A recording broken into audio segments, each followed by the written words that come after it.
여러분 안녕하십니까? 정관용입니다. 오는 3월 3일 KBS가 공사 창립 50주년을 맞습니다. 이 대한민국 대표 공영방송으로서 그 역할과 가치를 재정립하고 미래 50년 새로운 돌파구를 찾아야 할 중요한 시점이죠. 급변하는 미디어 환경 속에서 콘텐츠의 경쟁력을 강화해야 하고요. 또 공적 책무 확대를 위해서는 재원의 안정성을 확보해야 하고 정치적 독립성, 또 공정성 실현 등 수많은 과제들이 산적해 있습니다. 오늘 60분간의 생방송 특별 대담을 통해서 그 해법을 함께 고민해보는 시간 마련하겠습니다. 특집 대담 공영방송 50주년 미래를 묻다. 지금 바로 출발합니다.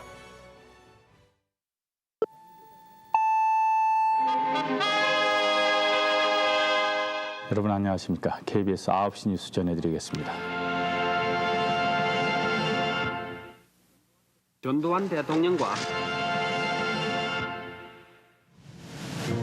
여러분 안녕하십니까? 화요일 밤 KBS 9시 뉴스입니다. 지하철 버스까지 차세대 전투기에 악의 대출이 KBS 9시 뉴스 시작하겠습니다. 박찬호 의원 큐사인 한번 갈까요? 캡틴 큐 제23회 평창 비장애인 동계올림픽의 모든 중계방송을 마칩니다. 문을 주세요.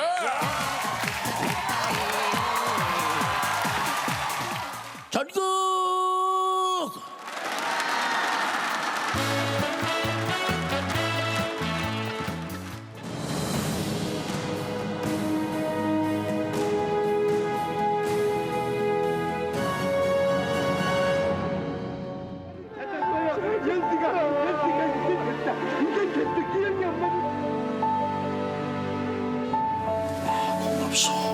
부부 사이는 고맙단 말이 쓰지 않아도 될 말입니다. 온몸이 으스러지고 목숨을 잃는다는 것을 알고들 있는가?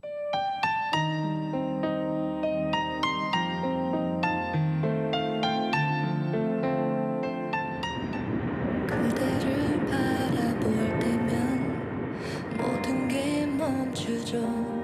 언제부턴지 나도 모르게 누가 이 사람 날씨가 흐리고요. 예 맞아요. 오빠!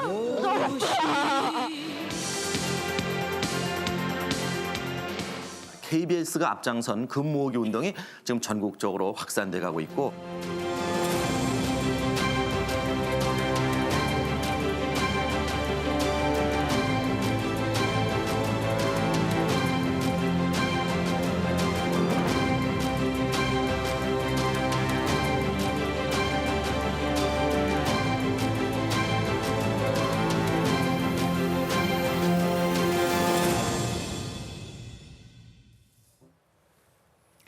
네, 오늘 대담 함께 하실 패널분들 소개해드리겠습니다.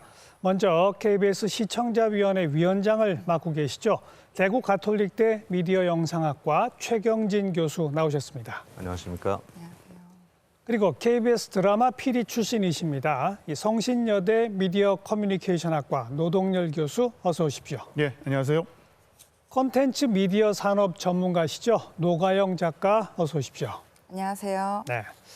1973년 3월 3일이 KBS가 태어난 날입니다. 이제 며칠 있으면 50년인데 좀 가볍게 KBS의 지난 50년은 무엇이다? 한마디로 규정해 보신다면 최 교수님. 네. KBS의 50년은 한국사다. 이렇게. 한국 역사. 네, 그렇습니다. 지난 50년은 공영방송 KBS만의 역사가 아니라 대한민국의 정치, 경제, 사회, 문화, 예술, 체육에 이르기까지 모든 것을 기록한 살아있는 한국 현대사다. 이런 의미에서 한국사다 말씀드릴 수 있겠습니다. 노 교수님. 예, 50년이라고 하니까 이제 제 인생 길이하고 좀 비슷합니다. 이게 한국사라고 말씀하시니까 제가 정해온 건 따로 있는데 한국사 속의 씬 스틸러로서의 역할을 충분히 했다는 의미에서 이 부분 조금 설명하고 싶어요. 그러니까 지금 그 영상 준비된 걸 봤는데 가장 기억에 남는 것 그리고 아쉬운 것 한 가지씩 말씀드리겠습니다. 아쉬운 건 86년 부산 올림픽 중계하고 부산 아시안 게임 중계하고 예. 88년 서울 올림픽 중계가 빠져 있다는 게 되게 아쉬워요. 제가 그때 군 입대해서 군 제대할 때 그 시점인데 군대에서 방송 지망생으로서 그 방송 중계를 보면서 느꼈던 자긍심이라는 건 대단했거든요. 그러니까 그 부분이 빠진 게 되게 아쉽고. 그 제한된 시간에 모든 프로그램을 다 어떻게 넣습니까? 그리고 이제 겨울연가라는 드라마와 태양의 후예가 너무 스쳐 지나가듯이 편집된 게 좀 아쉬워서 한마디 말씀드리면 2003년도에 겨울연가라는 건 일본 시장을 열어젖히는 대단한 사건이었다는 측면에서, 그리고 2016년도에 방송된 태양의 후예는 중국 대륙을 강타한 사건입니다. 예. 이게 5, 6년 이후에 이제 오징어 게임으로 전 세계 시장을 여는데 이런 과정 속에서 조금 우리가 간과해서는 안 될 것 같아서 씬 스틸러라는 이야기를 하고 싶었다는 생각이 좀 드는데 네. 결론적으로는 저는 KBS 50년은 큰형님이다. 이렇게 큰형님. 말씀드리고 싶은데 진짜로 국가의 그 기반 산업으로서 역할 진짜 잘했고요. 방송 역사에서 맏형님으로서 큰 역할을 했기 때문에 지금 대한민국의 방송 토대가 만들어진 거 아닌가라는 측면에서 예. 말씀드리면서 지금은 그러나 꼰대 이미지가 좀 깊어진 거 아닌가. 변화하지 않는 꼰대 이미지 아니면 조금 어른 그러니까 고연령층 시청자들이 좀 많이 모여 있는 스테이션 이미지로 고착되고 있는 거 아닌가라는 측면에서 예. 큰 형님이다. 이렇게 한번 용어 개념 정의를 하고 싶습니다. 예. 노 교수님은 오늘 첫 마디에서 그냥 전부 다 끝내버리시려고. 예, 맞습니다. 노 작가님, KBS 50년은 뭐다? 저는 두 분 말씀을 조금 피해서 KBS의 50년은 우리다라는 표현을 쓰고 싶은데요. 네, 그러니까 지금 VCR 봤더니 역대 프로그램 하이라이트들이 우리 그리고 한국인의 얼굴이자 목소리라는 생각을 했습니다. 그래서 KBS의 50년은 우리다. 네. 저는 그 자료 화면들 중에서 짧게 다뤄졌습니다만 이 이상가족 찾기 생방송 이거는 유네스코 세계 기록 유산에도 등재가 그렇죠. 됐어요. 무려 453시간 동안 끊임없는 생방송을 참 온 국민이 함께 울고 웃었던 그런 프로그램 아닙니까? 어찌 보면 공영방송으로서의 가장 빛나던 한순간이 아닐까 맞습니다. 싶기도 한데. 네. 자, 최 교수님, 이 50년 세월 사이에 공영방송으로서의 역할은 어떤 식으로 변화했을까요? 네, 사실은 이 공영방송의 역할과 존재 이유는 뭐 크게 달라진 건 없습니다. 우선 그 공영방송의 핵심적 가치를 갖다 우리가 좀 한번 살펴볼 필요가 있는데요.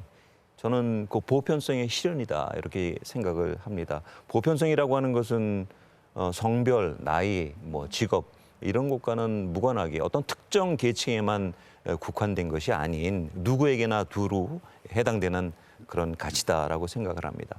그리고 이제 그 보편성은 우리 방송법에도 명시가 돼 있듯이 공공성과 공익성에 부합해야 되는 것이거든요. 예. 그래서 바로 공영방송의 역할이자 이제 책무라고 보고 있고요.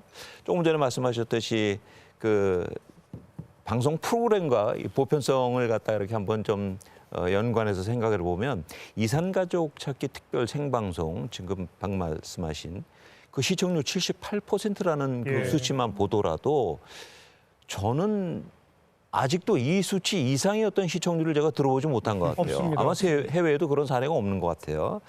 그래서 이 1000만 이상 가족은 뭐 두말할 나위 없고 또 이것을 지켜본 수천만 우리 한국 사람들의 그 애환을 영상을 통해서 계속 전해줌으로 인해서 정말 보편성의 가치를 실현한 것이다. 저는 바로 이게 공영방송의 역할이자 책무라고 생각을 합니다. 지금도 하고 있습니까? 그렇죠. 예.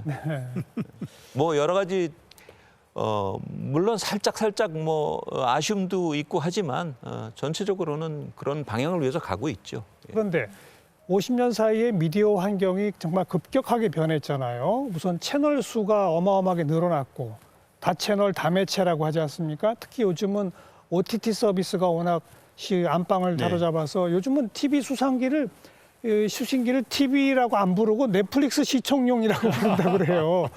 이런 변화 속에 공영방송의 어떤 위상 많이 달라졌죠? 그러니까 이제 오늘도 여러 번 나오겠지만 매체의 변화라는 이제 용어가 많이 나오고 접하게 되는데 그럼 매체의 변화가 뭐냐? 간단하게 개념 정의를 먼저 해야 될 것 같아요. 소개를 먼저 해야 되는데 예. 매체의 변화라는 건 지금 말씀하신 것처럼 채널이 많아졌다라는 개념에서부터 비롯되지만 궁극적으로는 유통 방식이 변화했다. 예. 그러니까 예전에는 KBS에 접근해야 정해진 시간에 접근해야 콘텐츠를 소비할 수 있었는데 이제는 그게 아니다. 그렇죠. 예, 아무 데서나 원하는 장소에서 원하는 미디어를 가지고 내가 KBS 콘텐츠를 볼 수 있는 방식으로 변했다. 맞습니다. 그리고 두 번째는 편성 방식의 변화다. 그러니까 실시간 방송이 아니라는 개념이죠. 그리고 어찌 보면 제일 중요한 건데 세계 시장으로 우리 국내 방송 시장이 편입이 돼버렸어요. 그러니까 우리가 의도하지 않았는데 지금 말씀하신 텔레비전이라는 매체를 넷플릭스 시청용이라고 이야기한다는 건 사실 좀 오늘 처음 들었지만 그 정도의 변화라는 건 넷플릭스와 KBS가 콘텐츠를 가지고 경쟁하고 있다는 뜻이거든요. 그럼요. 그럼 그 상대를 잘 알아야 되는데 이 상대가 우리가 경쟁에서 이겨낼 수 있는 상대냐 이런 측면에서 매체 환경이 변화했다라는 말을 많이 사용하는 거거든요. 그러니까요. 그 매체 환경의 변화를 제가 상당히 두려운 측면에서 받아들이는 건 두 가지 이유예요. 첫 번째는 변화의 속도가 너무 빠르다. KBS가 적응해가는 속도에 비해서 훨씬 더 빨리 매체 환경이 변해가고 있기 때문에 그러니까 KBS를 비롯한 방송사업자가 적응한다기보다는 따라잡기 급급한 상태로 그렇죠. 변하고 있다. 예. 두 번째는 변화의 방향에 집중해야 된다.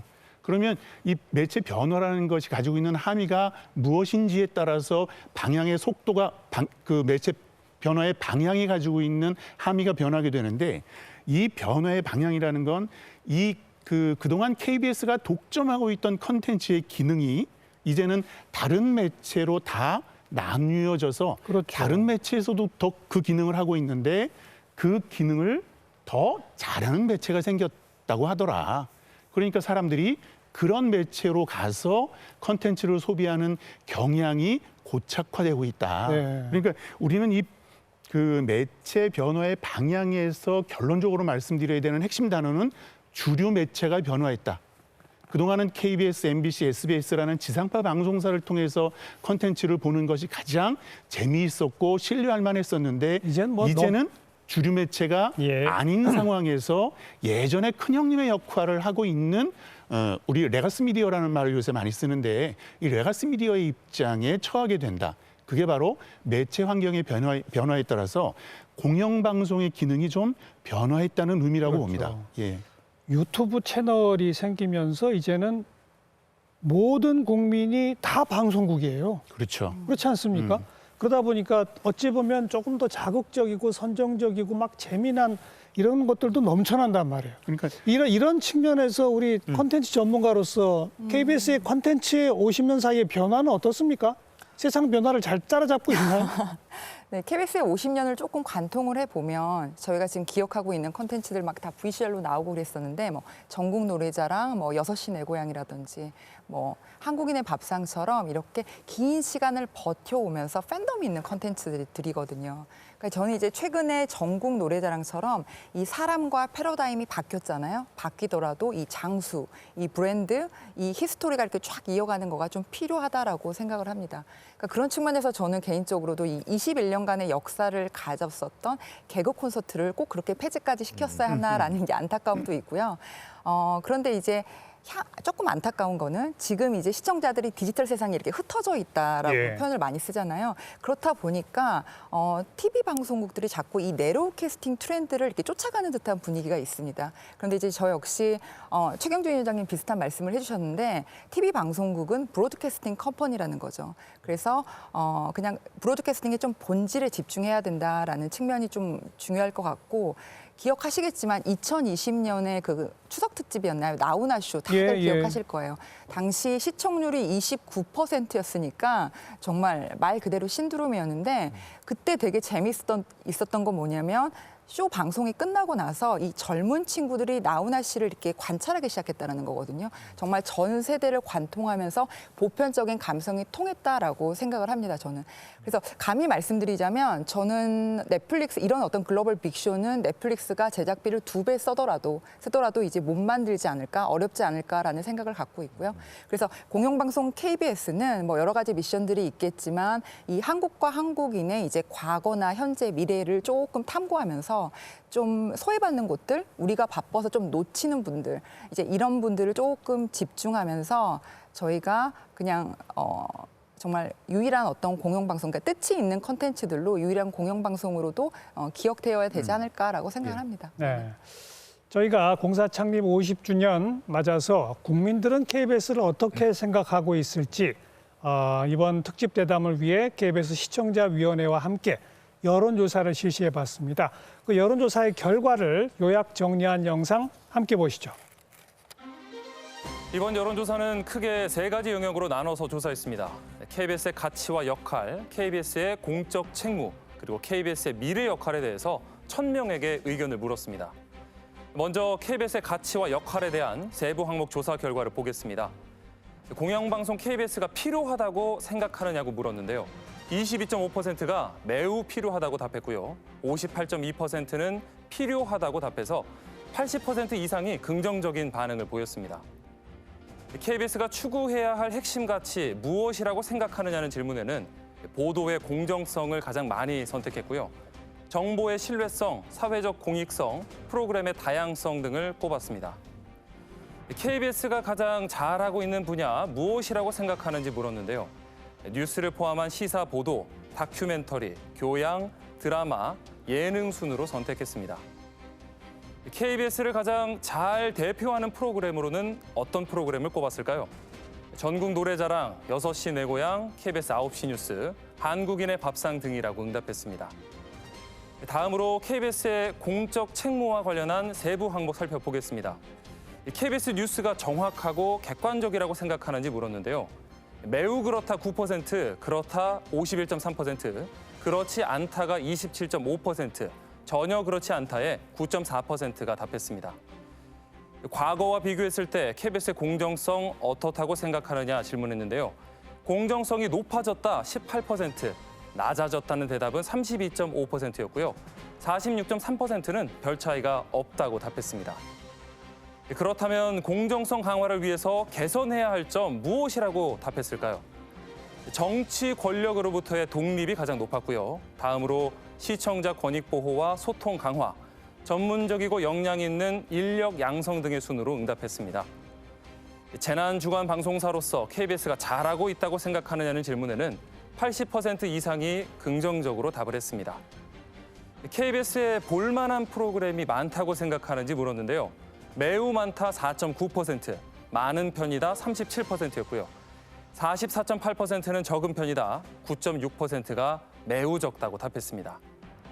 KBS 지역국의 우선 과제로는 공정한 지역 보도, 또 경쟁력 있는 지역 콘텐츠 개발, 다양한 지역 미디어의 구심점 역할 순으로 꼽았습니다.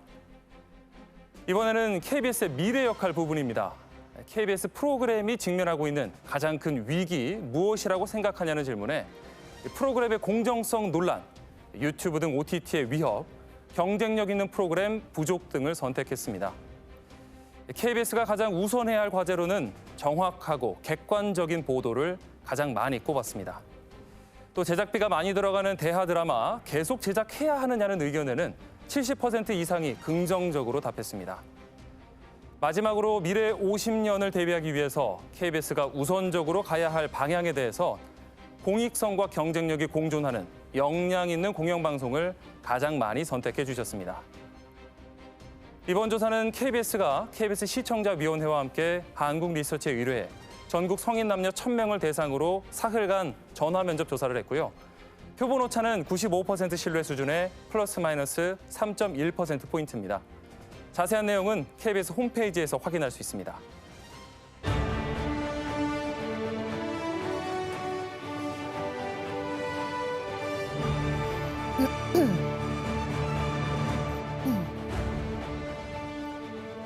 네, 뭐 여론조사 결과를 전반적으로 보니까 공영방송 필요하다, 뭐 예컨대 재난방송 같은 거 잘하고 있다, 또 뭐 시사 보도 이런 쪽도 잘하고 있다, 좀 꽤 긍정해 보이기도 한다, 뭐 이런 그 긍정적 평가들이 주로 있습니다만 KBS 입장에서 매우 아픈 대목이 저는 딱 두 가지가 눈에 띄어요. 첫 번째는 볼만한 프로그램이 많으냐 적으냐. 그 볼만한 필요 별로 없다가 더 많아요. 50%가 넘습니다. 과반이 넘어요.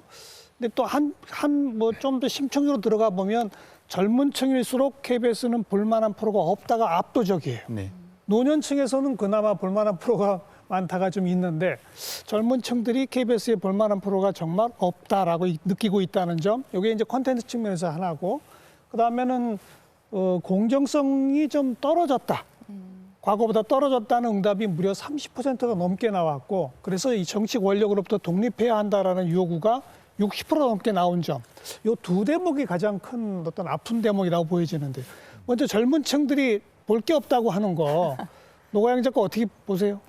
네, 실은 이번 데이터는 좀 자연스러운 현상으로 보이고요. 왜냐하면 지금 젠지 세대들은 OTT 위협이 때문이다라고 이야기를 하고 50, 60대는 공정성 논란 이야기가 나왔고요. 중간에 딱 낀 40대는 이게 절반 정도로 나왔기 때문에, 그리고 한국의 지금 모바일 미디어 시장이 본격적으로 열렸던 거가 2010년대 초반이기 때문에 그렇죠. 예. 나이가 어릴수록 OTT 영향력이 크게 다가오는 거는 너무 자연스러워서 이번 데이터는 좀 자연스러워 보이고, 저는 오히려 흥미로운 거는 전 세대가 고르게 공영방송이 필요하다라는 게 80% 이상이 나왔거든요.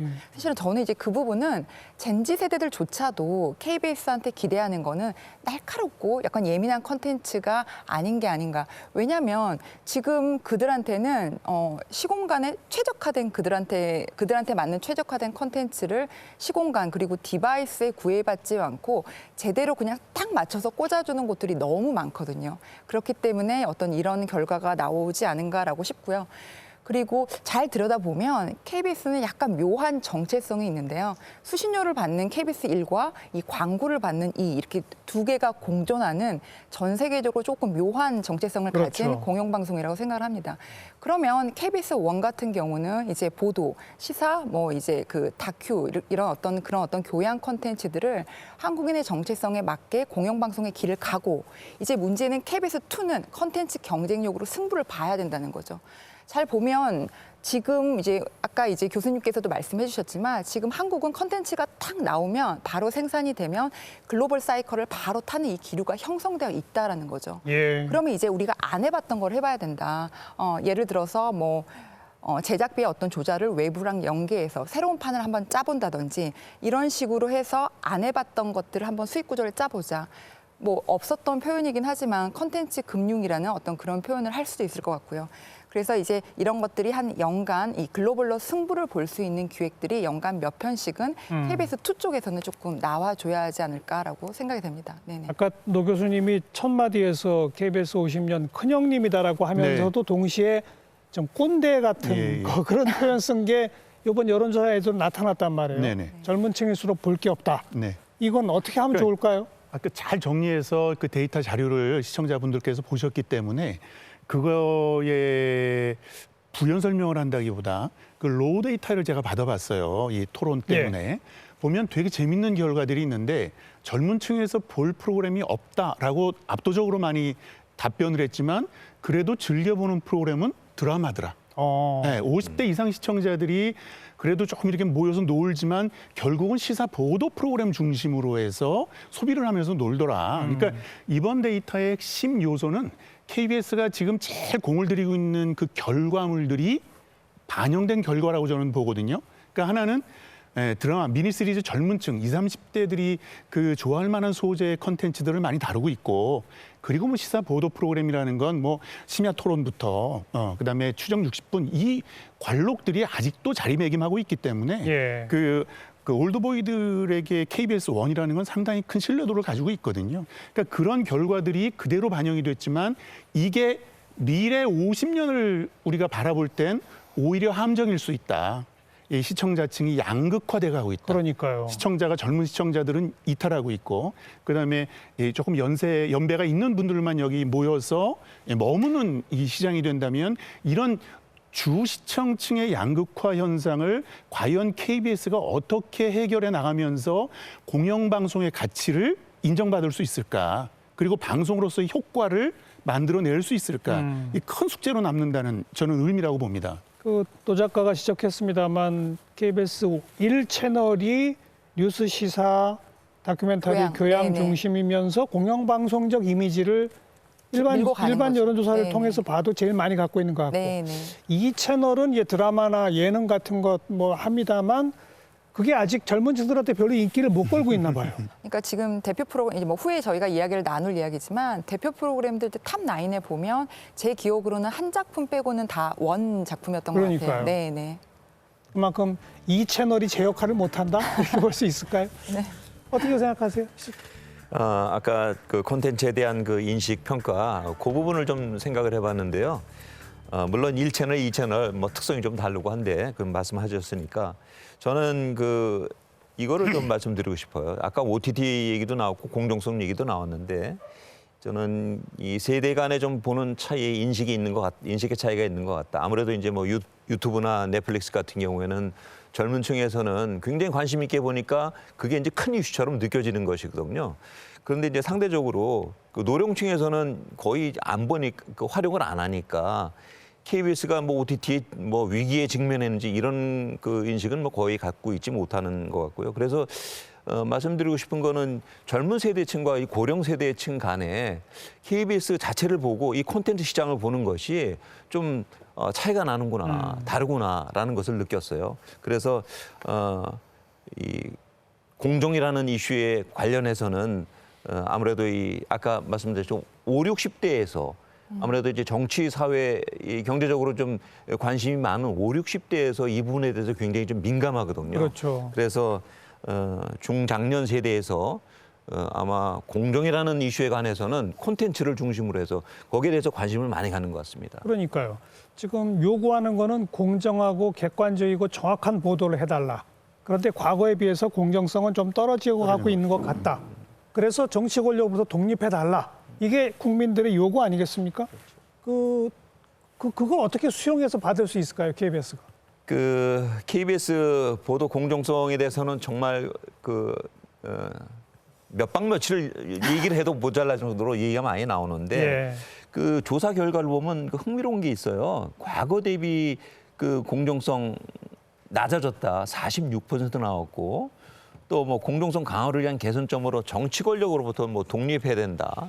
무려 62%가 나왔습니다. 낮아졌다는 32.5%였고요, 아까. 예. 그래서 좀 이따가 다시 보도의 공정성에서 말씀드리겠습니다만은 사실 공정성이라고 하는 것은 수치로도 확인할 수도 없는 거고 칼로 딱 잘라서도 얘기할 수 없는 것이기 때문에 참 누구든지 이 공정성 문제를 얘기하는 것은 굉장히 좀 조심스럽고 민감하지만 네. 그래도 저는 이런 생각이 있어요. 공영방송이라면은 적어도 어떤 커다란 하나의 가치를 그 구성원들은 갖고 있지 않을까.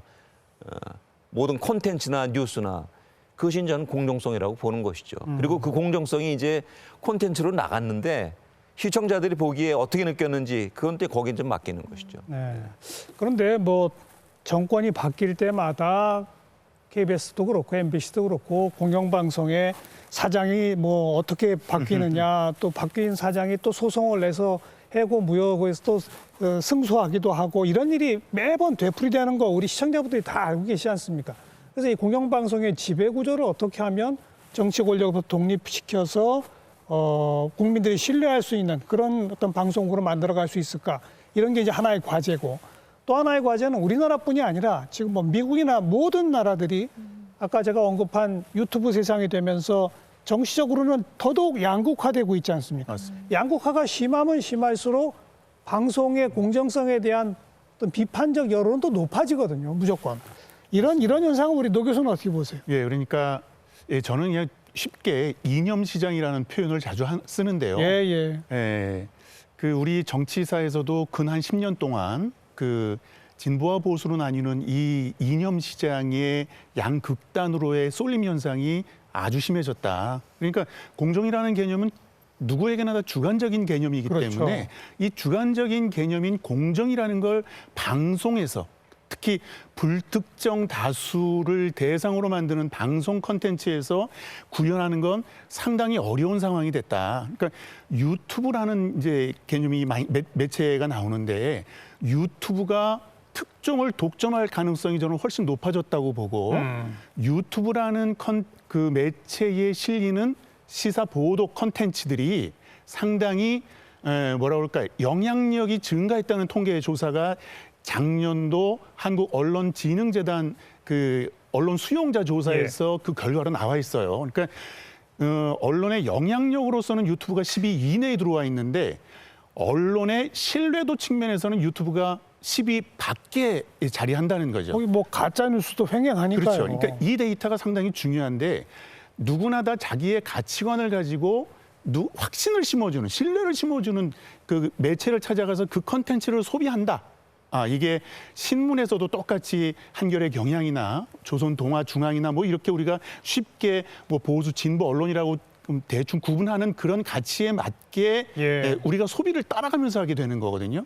그럼 이런 상황에서 KBS의 공영성이라는 가치는 점점 지켜지기가 어렵다.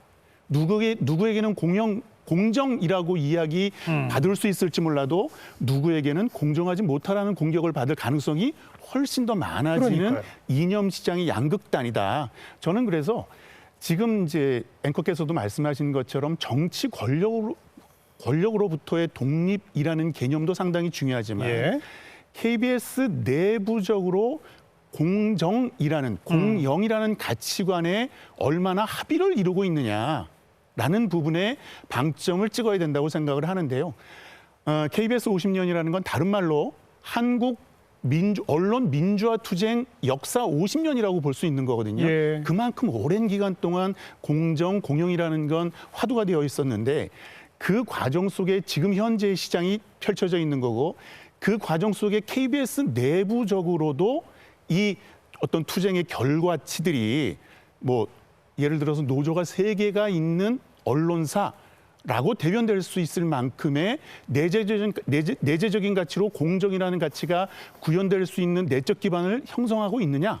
라는 측면에서도 한번 고민을 해봐야 되는 거다. 뭐 저도 얘기했고 노 교수님도 얘기했습니다만 정치적 양극화가 심해질수록 공정성에 대한 국민 신뢰를 얻기는 더 어려워진 건 맞습니다만 그럴수록 더 필요한 거 아닙니까? KBS 뉴스 보도의 공정성 제고 방안 우리 최 교수님 좀 말씀해 주시면. 참 어려운 말입니다. 한마디로. 사실 그 지난 50년을 이렇게 돌아보면 정말 많이 좋아졌죠. 그건 뭐 부인 못할 겁니다. 뭐 과거의 일이긴 합니다만은 한 번쯤 다시 한번 좀 말씀을 드릴 필요가 있습니다. 뭐 예전에 청와대 모 인사가 KBS 보도국장에게 전화를 해갖고 뭐 편성에 막 관여하고 간섭하려고 하는 그런 사실들이 있었고 또 결국 그것 때문에 실형까지 받지 않았습니까? 그러한 사실들이 우리 시청자들의 머릿속에는 아직까지도 많이 남아있을 거예요. 그래서 공정성이라는 문제를 갖다가 KBS하고 엮어서 이렇게 생각을 하면 굉장히 좀 무거운 입장으로 시청자들 아마 생각을 하고 있을 것 같습니다. 오죽하면은 결국에는 시청자들이 시청 거부 운동까지 벌이지 않았습니까? 매우 아픈 기억이 있는데요. 다시 한번 공정성이라고 하는 것은 여러 가지를 의미하고 있지만 저는 일단은 기본적으로 정확하고 객관적인 보도, 거기서 출발을 해야 된다. 그리고 이제 공정보도, 왜냐하면 그게 공정보도하고 직결되는 문제이기 때문에 그렇거든요. 그래서 이 공정성은 뭐 공영방송 KBS만의 문제는 아닙니다. 말이 나왔으니 사실은 모든 언론에게 다 해당이 되는 굉장히 중요한 가치라고 봅니다. 노 작가님은 이 공정성 이슈에 대해서 혹시 하실 말씀 있으실까요? 그러니까 조금 저는 좀 색다르게 해석을 하고 있는데요. 지금 제가 안타까운 거는 보도의 공정성이란 단어가 지금 오늘 저희가 굉장히 많이 나왔는데 안타까운 건 5년 뒤, 10년 뒤에도 보도의 공정성이란 단어를 우리가 쓸 수 있을까? 그게 무슨 말이냐면 실리콘밸리가 만든 이 IT 테크 스타트업들이 유튜브를 만들고 페이스북을 만들었거든요. 저희는 모든 지구인들이 페이스북과 유튜브를 보면 마음이 편안해집니다. 내가 원하는 뉴스만 듣거든요. 그런데 모든 TV 뉴스들을 보면 가끔 화가 나죠. 나의 어떤 반대 성향의 어떤 이슈들이 있으니까요. 그래서 지금 모든 사람들은 이 IT 미디어 서비스들을 저희가 일상화하고 있는 모든 어떤 지금 전 세계의 지구인들은 듣고 싶은 것만 듣고 보고 싶은 것만 보고 있는데 굉장히 익숙해졌다는 거죠. 그래서 제 아무리 뉴스가 계속 공정을 외치더라도 나한테는 공정인데 다른 사람한테는 공정하지 않은 거예요. 그래서 이 보도의 그 공정성이라는 단어 자체가 조금 계속 이렇게 정립해 갈 수 있을까? 지금 이렇게 그 실리콘밸리의 어떤 IT 서비스들이 굉장한 알고리즘으로 이렇게 저희 왜 확증 편향 현상이라고들 하잖아요. 그러니까요. 그런 어떤 이슈들이 있는 것 같습니다. 네. 아니, 지금 노 작가님이 언급해 주신 바로 그것 때문에 내가 보고 싶어 하는 뉴스만 계속 제공해 주는 그 알고리즘 때문에 편안하잖아요. 편안한 게 아니라 그게 정치적 양극단화로 가고 있다니까요. 네네. 그래서 서로 대화가 안 돼요, 이제는. 그러니까 역설적으로 그것 때문에 공영방송의 공정성이라는 가치가 훨씬 더 부각되어야 된다. 더 중요해지는 거죠. 그러니까 그 2022년도 작년에 그 언론진흥재단 낸 결과를 보면 그게 언론 수용자 조사라는 건데 KBS가 그 뉴스 영향력에서 1등을 오랫동안 기록을 해요. 그리고 언론 신뢰도 입장에서도 1등을 기록합니다. 이게 2등과는 꽤 차이가 나는 그 포션으로 맞습니다. 1등을 기록하고 있다고 하는데 그럼에도 불구하고 이념 시장에서의 양극단, 지금 말씀하시는 것처럼 내가 원하는 컨텐츠로 소비하고 싶어하는 욕망 때문에 그런 이용 욕구 때문에 충족하는 매체를 찾아가는 거거든요. 그러니까 KBS나 공영방송에서는 반드시 KBS 뉴스를 보면 그래도 저건 좀 공정하고 중간에 있고 신뢰할 수 있고 맞습니다. 이런 신뢰를 주는 컨텐츠를 만들려고 노력을 끊임없이 해야 된다는 거죠. 예. 뭐 솔직하게 KBS 9시 뉴스 시청률이 뭐 한때는 30%, 뭐 20%대 하다가 뚝뚝 떨어지고 있습니다. 이건 어찌 보면 전 세계적인 현상이에요. 공영방송 메인 뉴스의 시청률이 떨어지는 현상. 그럼에도 불구하고 공영방송 메인 뉴스 모든 뉴스가 해야 할 역할은 맞습니다. 객관적이고 정확하고 공정한 보도. 결국은 교과서적인 답이지만 그걸 할 수밖에 없는 거고 그나마 그걸 해야 정치적 양극단화라고 하는 이 사회에서 우리 방송, 공영방송의 역할을 그나마 하는 것이다. 이게 맞습니다. 이제 우리의 정답이군요. 그리고 젊은 층, 그런 원칙을 세워두지 않으면 길이 엄청나게 헷갈려요. 그래서 정말 그 많은 콘텐츠들이 범람하고 있는 그러면서도 각자의 나름대로의 어떤 뭐 객관적 뭐 공정성 주장을 하고 있지만 적어도 공영방송에서 얘기하는 우리 방송법에서 얘기하는 그 공정성 참 애매모호하고 추상적인 의미지만은 그래도 지키려고 하는 그런 어떤 중심은 있어야 되겠다. 저는 그게 굉장히 중요하다고 봅니다. 그래서 또 정치 권력으로부터 독립할 수 있는 지배구조 개선. 이것도 뭐 지금 정당들마다 서로 생각이 달라서 치열한 다툼이 되고 있습니다만 어떻게든 우리가 함께 해결해야 할 과제다. 이 정도 말씀을 드리고 전반부에 얘기한 이 젊은 층 빠져나가는 문제는 이 채널을 중심으로 콘텐츠 경쟁력을 좀 확보해야 할 것 같습니다. 자, 우리가 또 거리로 직접 나가서 시민들의 목소리도 한번 들어봤습니다. 함께 또 보시죠. KBS에 바란다. KBS는 공영방송으로 이런 공적인 또 시사적인 문제에 대해서 다양하게 잘 다뤄주고 있고 특히 초저녁 시간이나 아침 시간에 프로들이 많이 유익하다고 생각합니다. 좋습니다. 다른 방송국에 비해서 좀 볼 게 조금 볼 게 없다. 재밌는 게 없다. 다른 채널 같은 거 보면은 좀 새로운 게임이나 예능 같은 걸 많이 받아들이고 하는 것 같은데 KBS는 조금 그런 게 부족하지 않나라는 생각을 합니다. 뭐 위기일 수도 있지만 제가 볼 때는 장기적으로 그래도 그 장점 살리는 게 뭐냐면은 팩트 체크 잘 하고 좀 고급스럽고 그러니까 조금 지루하더라도 좀 고급스럽고 조금 교육 그 자원도 같이 들어가 있는 그런 방송 제작하는 게 굉장히 중요한 것 같습니다. 요새 방송이 볼 게 없어요, 솔직히. 전부 타사에서 다 하는데도 불구하고 전부 정치로 뭐 이래가지고 뭐 지금 요즘 여야 이래가지고 하니까. 아무래도 공영방송이고 국민과 나라를 대표하는 방송이니까 정치적으로 중립적이지 않으면은 다른 사람들이 보기에 불편할 수도 있고 또 한쪽으로 치우쳐지면은 그게 약간 선동하는 듯한 그런 식으로 보일 수 있으니까 그런 부분에서는 엄격하게 지켜져야 할 것 같습니다. 정말 극단으로 치닫는 시대에 살고 있는 것 같아요. 정치라든지 부의 재분배라든지 여러 가지로 항상 이렇게 극과 극으로 가도 되나 걱정이 될 정도인데 그런 의미에서 KBS는 어느 정도의 중심을 잡고 갈 수 있는 그런 방송이었으면 좋겠어요.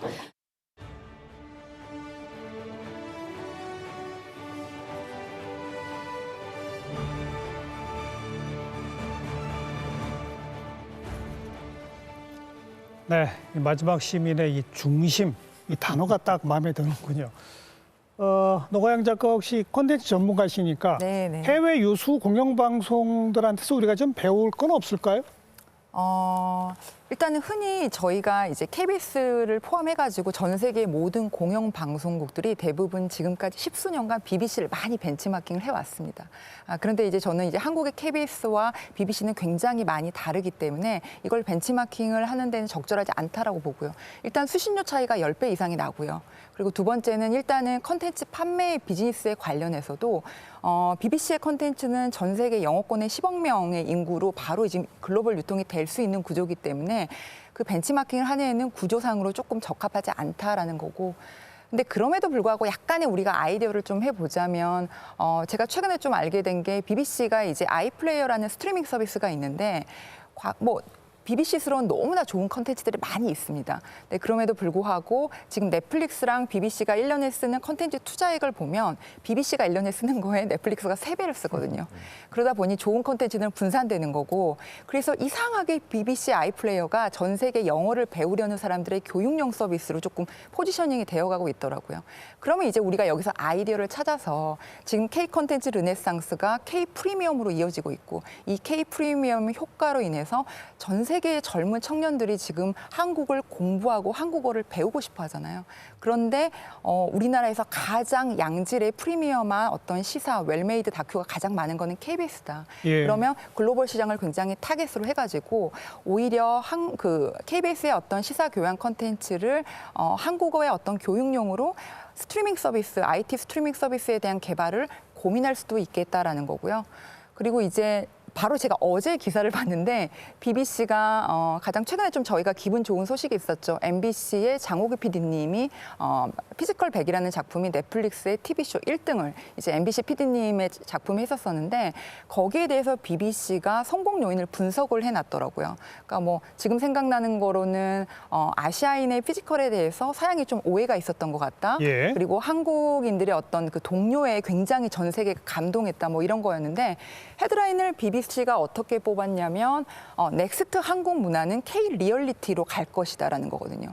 K-리얼리티? K-리얼리티가 뭐냐? 리얼리티가 뭐냐? 결국에 시사 그리고 다큐라는 거죠. 그래서 지금 시장이 이렇게 바뀌었는데 시장이 이렇게 바뀌고 그리고 K-컨텐츠의 글로벌 위상이 이 정도로 바뀌었는데 우리가 왜 굳이 100년의 역사를 가진 대형조국의 이 레거시 TV 방송국을 벤치마킹을 이 타이밍에 해야 되냐는 거죠. 지금은 컨텐츠로 승부를 봐야 된다고 생각을 합니다. 근데 뭐 아까 KBS만이 할 수 있는 그런 어떤 자연 다큐나 이런 것들도 네. 글로벌 경쟁력을 가질 수 있을 만큼 만들어야 한다라고 하셨잖아요. 그렇죠. 네네. BBC 하면 자연 다큐가 떠오르지 않습니까? 근데 BBC가 1년에 받는 수신료가 얼마인지 아세요? 지금 제가 알기로는 얘네들이 매출로 쓰는 거가 지금 한 8조 정도 지금 쓰고 있기 때문에 그러니까 그 8조에서 수신료가 한 절반 조금 안 되지 않을까 싶은데요. 네. 수신료 수입만 1년에 한 5조 되고요. 네네. 그 얘기는 국민들이 내는 가구당 내는 수신료가 25만 원입니다. 네네. 우리랑 비교하면 이게 네. 하늘과 땅 차이. 그 정도의 재원이 있으니까 그렇게 양질의 그 자연 다큐를 만들 수 있는 거 아닙니까? KBS도 사실 제대로 된 책무를 다 하려면 돈이 있어야 되잖아요. 최 위원장님 이건 어떻게 보세요? 참. 사실 양질의 방송 서비스를 하려면 당연히 재정적 뒷받침이 필수적이죠. 근데 이제 재정적 독립성 생각하면은 참 어둡습니다. 수신료 현실화 문제를 얘기하지 않을 수 없는데요. 왜냐하면은 이 양질의 서비스는 사실은 지금 방금 말씀하셨듯이 재원이 없으면은 할 수가 없는 거예요. 지금 프랑스 같은 경우에는 한 달에 15,000원, 영국이 아마 22,000원, 예. 독일이 25,000원이에요. 한국은 2,500원입니다. 독일의 10분의 1이에요. 사실 KBS 규모하면 BBC 정도는 독일의 ARD나 이런 정도는 아니어도 상당히 이제 지금은 굉장히 규모에 올라와 있다고 보거든요. 그런데 10분의 1 그 재원 갖고는 이건 물리적으로 안 되는 거예요. 그래서 이게 42년 전에 2,500원으로 만들어 놓고 지금도 똑같단 말이에요. 그때 당시에 신문 월 구독료가 우리 그 수신료하고 비슷했었거든요. 근데 지금 어때요? 신문 구독료가 지금 2만 원이에요. 예? 수신료는 2,500원에 머물러 있음에도 불구하고. 예. 이건 커피 반잔 가격밖에 안 되는 건데 저는 이 가장 큰 원인이 이 정치권에 있다고 봅니다. 정치권에서 여태까지 단 한 치의 진척도 보이고 있지 못해요. 역대 정권들이 뭐 방송에 영향력을 미치려고 하니 공정한 방송이 될 리가 있겠습니까? 그리고 시청자들은 그거 보고 얼마 되지 않은 거진 아마 않지만 그건 아마 내고 싶겠어요? 거부운동도 하죠. 거부운동도 막 나오고 그랬던 것이죠. 그래서 저는 그 대안이 사실 이것을 논할 수 있는 유일한 대안이 국회입니다. 국회에서 이 수신료 현실화 문제를 갖다 하지 않으면 누구도 못해요. 알겠습니다. 네. 그런데 우리 너무나 뭐 영국이나 독일하고 비교하면 수신료 현실화가 너무 당연한 얘기 같은데 그런데 또 최근의 흐름은 제가 아까 표현한 이 TV가 넷플릭스 시청용이 되다 보니까 프랑스에서도 공영방송 수신료를 폐지하겠다. 영국도 장차는 수신료를 없애겠다는 식으로 지금 나가고 있거든요. 맞습니다. 이게 어떤 의미에서는 너무나 적으니까 현실화는 필요하나 전 세계 공영방송의 추세로 봐서는 수신료를 자꾸 없애는 쪽으로 또 가고 있단 말이에요. 거기에 대해서는 좀 오해 여지가 있기 때문에 이건 좀 이야기를 해야 되겠습니다. 프랑스가 작년 7월인가요? 그 하원을 통과했어요. 수신료 폐지하는 걸로. 그럼 공영방송 없애자는 겁니까? 아니거든요. 그들도 영국이나 독일이나 다 마찬가지로 공영방송의 그 필요성은 인정하고 무용론을 주장하는 게 아니에요. 다만 재원 마련의 방식을 좀 달리하자는 것이거든요. 수신료 말고 뭡니까? 그걸 국가 예산, 즉 세금이에요. 프랑스 같은 경우에는. 재정을 투입한다. 그러면 그 관리 이제 누가 합니까? 국가나 정부가 하는 거예요. 그래야죠. 그렇게 되면 어떤 결과가 벌어집니까? 공영방송의 콘텐츠가 정치권에 휘둘릴 위험성이 더 커졌다는 것이죠. 그걸 지금 국영방송이 되는 거니까. 그렇죠. 실질적으로 그거를 지금 프랑스 전문가들이나 그 BBC 전문가들도 우려하죠. 그걸 굉장히 우려하고 있어요. 어떻게 보세요, 이 대목을? 그러니까 이 논란의 소지가 많은 주제라서 기본적으로 이제 여러 의견이나 제 의견을 조금 얹어서 설명을 드려보면 지금 영국이나 BBC나 프랑스의 수신료 폐지에 대해서 아주 갑론을박을 해요. 그건 팩트인데 그걸 해석하는 관점이 너무 다양하다. 그런데 기본적으로 BBC도 그렇고 프랑스도 그렇고 민영 방송들이랑 합작을 해서 OTT를 국내에서 만들었다가 재정 문제로 바로 포기를 합니다. 그리고 수신료는 우리가 좀 배제를 하면서 근본적으로 이 재원 구조를 가져가는데 말씀하신 대로 세금과 함께 가지고 있는 자산들을 어떻게 처분을 할 것이냐, 그리고 그 영리 사업의 그 어떤 허용 범위를 어떻게 할 것이냐. 그러니까 많은 부분은 너희들이 잘 만드는 재주를 가지고 있으니까 컨텐츠를 잘 만들어서 수익을 좀 올리는 게 어때? 그래도 부족한 부분은 우리가 세금으로 지원해 줄게. 라는 다각도에서 수신료 문제를 해결하려고 노력을 하고 있기 때문에 우리가 전 세계적인 매체 환경의 변화에 얘기를 많이 하잖아요. 이렇게 환경이 변화하고 전 세계 그 BBC를 비롯한 유수의 공영방송에서 수신료 문제를 배제하는 쪽으로 논의가 이루어지는데 단지 우리 대한민국에서만 수신료를 인상하겠다라는 아젠다를 들고 나오는 것도 우리가 조금 더 고려해봐야 될 관점들이 많이 있다. 노 작가님은? 네, 말씀하신 대로 이제 영국 국민의 3분의 2 정도가 이제 수신료를 폐지한다는 이유가 약간 조사가 있었습니다. 뭐 정치적 이슈도 있었겠지만요. 그런데 이게 사실상 많이 비싸긴 하죠. 말씀하셨지만 160파운드면 한 25만 원이 지금 넘어가는 숫자이기 때문에 그런데 제가 얼마 전에 여기 오기 전에 BBC 직원 인터뷰를 봤는데 내부 프로듀서예요. 근데 프로듀서들이 이 스튜디오가 어디에 있는지, 이 시설 장비가 어디에 있는지 파악이 안 된다는 거예요. 그러니까 이게 100년의 어떤 전통이 가지고 오는 그러니까 방대한 경영에다가 그리고 시설 관리가 제대로 이제 관리도 안 되고 결국에 이 어떤 BBC는 콘텐츠 너무 잘 만듭니다. 근데 이 귀족적인 생산성이 누적되다 보니까 국민들의 신뢰를 조금 저버리게 되는 거고 그게 결국에 수신료 폐지 운동으로 갔다라고 생각을 하고요. 그런데 이제 저는 KBS는 굉장히 많이 다르다라고 합니다. 왜냐하면 잘 아시는 대로 지금 십수년간 2,500원에 머물러 있고 너무 적죠. 네, 너무 적고 그리고 이제 잠깐 이제 KBS의 수신료 안 내기 운동 잠깐 있었지만 잘 그때를 타이밍을 보면 우리 국민들이 돈이 아까워서가 아니었어요. 보도 공정성에 대한 논란이 있었을 맞습니다. 때였거든요. 예. 그렇기 때문에 결국에 지금 KBS가 본연의 역할을 잘하면서 국민들에게 슈퍼 IP를 조금씩 1년에 한두 편이라도 증명해내고 지금 MBC의 지금 리얼리티가 정말 글로벌 TV쇼에서 1등을 하잖아요.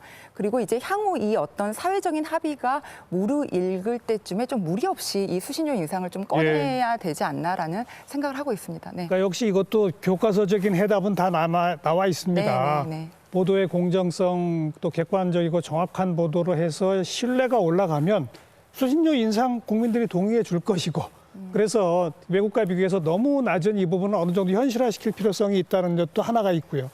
또 그것만 매달려서는 안 되는 것이 전 세계 지금 공영방송의 흐름이니까 표현하신 대로 양질의 재미있는 콘텐츠를 상산해서 콘텐츠 판매 수익으로 자체 또 조달도 해야 되고 또 필요하다면 국가 재정 부분도 고려해 봐야 되고 한 세 박자, 삼각도로 정도로 우리가 재원의 안정성 부분을 좀 따져봐야 할 것 같고 이것도 참 남아있는 하나의 큰 과제라고 말씀드릴 수 있겠네요.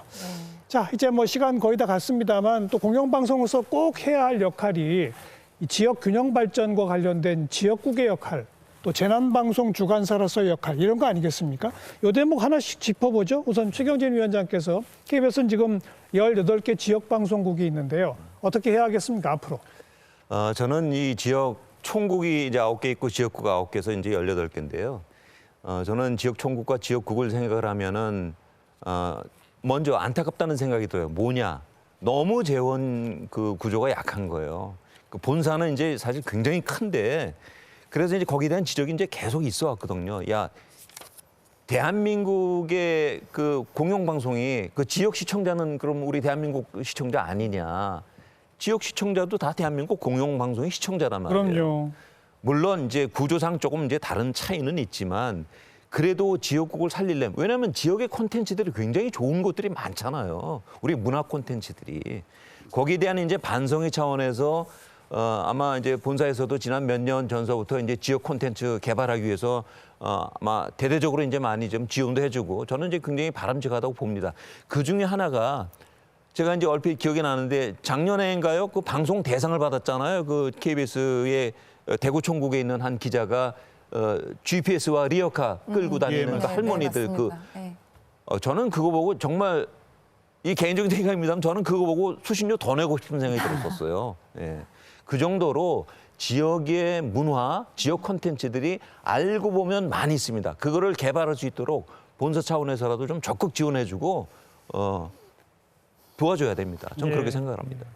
그리고 재난주간방송사로서의 역할, 우리 여론조사에서는 재난방송 평가 잘하고 있다가 80.6%니까 그래도 좀 괜찮은 점수를 받고 있는데 앞으로는 어떻게 해야 할까요? 그렇죠. 재난방송이라는 게 이제 그동안 공영방송이 가지고 있었던 여러 가지 기능 중에 유일하게 가장 잘하고 유일한 매체로 남아있는 게 이제 재난방송이죠. 저는 그런 생각을 한번 해본 적이 있어요. 재난방송을 모든 방송사에서 의무적으로 다 할 필요가 뭐가 있을까? 이제 난시청 지역이라는 것도 다 해소가 돼서 KBS 1, 2TV로 재난방송을 좀 집중해 주는 게 어떨까? 그러니까 스마트 스튜디오나 어떤 첨단 장비나 이런 쪽에 그 어떤 투자를 좀 과감하게 해서 재난방송에서는 독보적인 어떤 기능을 좀 수행하게 만들어주는 것도 좋다. 그 대신 다른 지상파나 다른 방송에 있어서의 부담을 좀 줄여주면서 그런 재원들을 좀 KBS에 몰아주는 게 좋을 것 같다라는 생각을 한번 해본 적 있고 그리고 두 번째는 재난방송이라는 개념이 좀 확대됐으면 좋겠다. 재난방송이라는 게 거의 우리는 재난을 중계하는 방송을 잘하는 수준에 머물러 있는데 재난을 대비한다거나 재난 이후에 사후 처리를 어떻게 해야 되는지를 좋은 컨텐츠로 만들어서 그다음에 이걸 라이브러리를 구축해 두는 것이 아주 KBS가 장기적으로 해야 될 일이 아닌가. 이런 측면에서는 지역국가의 네트워크라는 건 훨씬 더 강화할 의미가 있는 거죠. 보강해야 되는 거죠. 거기에 대해서 제가 하나 추가로 말씀드리면은 과거에는 주로 이제 재난재해 이런 것을 위주로 해서 보도를 했단 말이에요. 근데 우리가 이제 사스라든가 코로나 사태를 겪으면서 이 감염병 문제에도 이제 굉장히 이것도 이제 재난이다.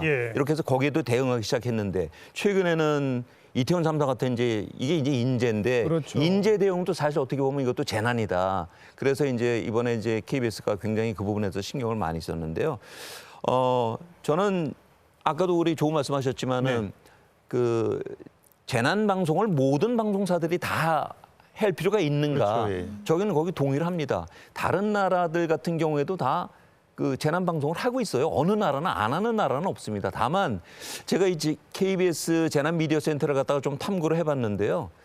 거기 가서 이제 직접 보기도 했고 KBS가 자체 갖고 있는 지역의 그 CCTV 채널 각 그 총국이라든가 한 50개 정도 되는 걸로 알고 있어요. 근데 이제 그것 이외에도 각 지자체의 중요한 장소에 실시간 CCTV 채널이 수천 개가 있더라고요. 그게 네. 제가 듣기로는 아마 한 4, 5천 개 되는 걸로 알고 있어요. 엄청난 겁니다. 이거를 지금 그 본사의 KBS 재난 미디어 센터에 연결해서 예. 실시간으로 그 상황을 갖다가 보도하고 재난 보도한다는 거, 전 그거 보고서는 이건 정말 대단한 거다. 사실은 그 외국에서 많이 하고 있지만 개별적으로 하고 있거든요. 예, 이게 개별적으로 다 할 필요는 없어요. 우리 교수님께서 말씀하셨듯이 재난 미디어 센터가 이렇게 잘 운영이 되고 있으니 여길 알겠습니다. 중심으로 해서 하는 것도 굉장히 의미가 있다. 또 재난 방송으로서의 역할은 잘해도 사실 그게 보통이에요. 본전입니다. 근데 까딱 실수하면 이제 정말 그렇죠. 국민으로부터 예. 아픈 지적을 그런 일은 받거든요. 없어야 되고. 실수가 없는 그런 철두철미한 대비가 필요한 대목인 것 같습니다. 자, 이렇게 지역국의 역할 또 재난방송 역할까지 공영방송 KBS 앞으로 50년을 내다보며 해야 할 일들 좀 짚어봤는데요. 마무리할 시간입니다. 우리 노가영 작가부터 한 3, 40초 정도 꼭 강조하고 싶은 거 한 말씀씩 좀 부탁합니다. 오늘 이제 OTT 위협에 대한 이야기가 꽤 많이 나온 것 같은데요. 이 IT 기술이 이제 컨텐츠에 더해지면서 이제 컨텐츠는 지금 혼자 돌아갈 수 없는 구조가 되어버렸습니다. 늘 컨텐츠에는 이제 이 컨비니언스가 이제 결합된다는 거거든요. 그래서 우리가 오늘 OTT 위협에 대한 많은 이야기를 했지만 OTT가 끝이 아니다라는 거. OTT 다음의 것이 또 새로운 미디어 서비스가 나올 수 있다라는 겁니다. 그러면 KBS는 결국에는 이 KBS가 가장 잘하는 영역에서 글로벌한 컨텐츠를 이렇게 승부를 보면 저는 KBS한테 다시 한번 기회가 올 것으로 생각하고요.